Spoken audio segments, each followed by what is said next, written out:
সুপ্রিয় দর্শক মণ্ডলী, আমার সাথে একজন আমার বড় ভাই আমাদের সাথে যুক্ত হয়েছে। উনি এখন বর্তমানে জয়পুরহাট জেলা কালাই থানা পুনট ইউনিয়নে অবস্থান করছেন। ওনার বিষয়টি হচ্ছে উনি টেকনাফ থেকে তেঁতুলিয়া ভ্রমণ করতেছে একটি বই আসলে ওনার খুবই উপকারী এবং জনপ্রিয় পাবলিশ করার জন্য। তো ওনার সাথে আমরা এখন একটু পরিচিত হব। তো চলুন ওনার সাথে আমরা একটু পরিচিত হই এবং কথা বলি, জানি বিষয়টি কী। সবাইকে আসসালামু আলাইকুম। আমি স্বপ্নরাজ, আমার হোম ডিস্ট্রিক্ট সুনামগঞ্জ। তো আমি বর্তমান হাঁটছি পায়ে হেঁটে টেকনাফ থেকে তেঁতুলিয়া। সেই ভ্রমণ সুবাদে বর্তমানে উপস্থিত আছি জয়পুরহাট জেলার কালাই উপজেলার পুনট বাজারে। আর আমি আজ থেকে 2.5 বছর আগে 64 জেলা বাইসাইকেলে ভ্রমণ করেছি। সারা দেশ ঘুরে আমি বই পড়ার প্রচারে বই পড়ার আন্দোলন করেছিলাম।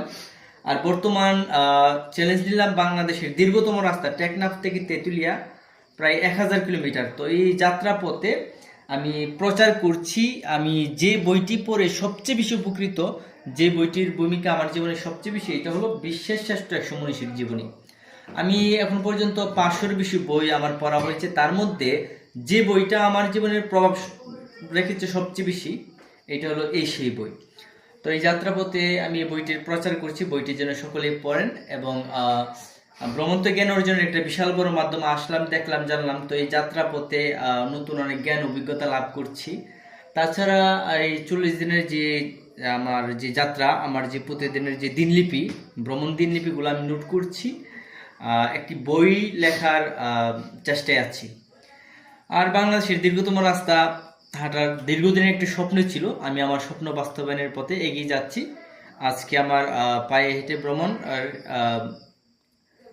আর কি।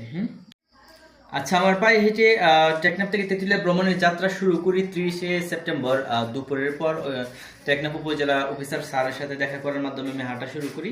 হাঁটতে হাঁটতে 19 দিনে আমি ঢাকা শহরে আসি। ঢাকা শহরে আসার পর আমি ঢাকা শহরে 12 দিন ছিলাম, যেহেতু আমার ব্যক্তিগত ভ্রমণ, আমার একটু জায়জামেলা ছিল। তারপর 1 নভেম্বর আমি হাঁটা শুরু করি। আজকে 8 নভেম্বর আপনাদের জয়পুরহাট জেলার যে পুনট বাজারে আছি, কালাই উপজেলায়। তো আমি আশা করছি আগামী 10 দিনের ভিতর আমি আমার লক্ষ্যস্থলে পৌঁছে যাব, তেঁতুলিয়া।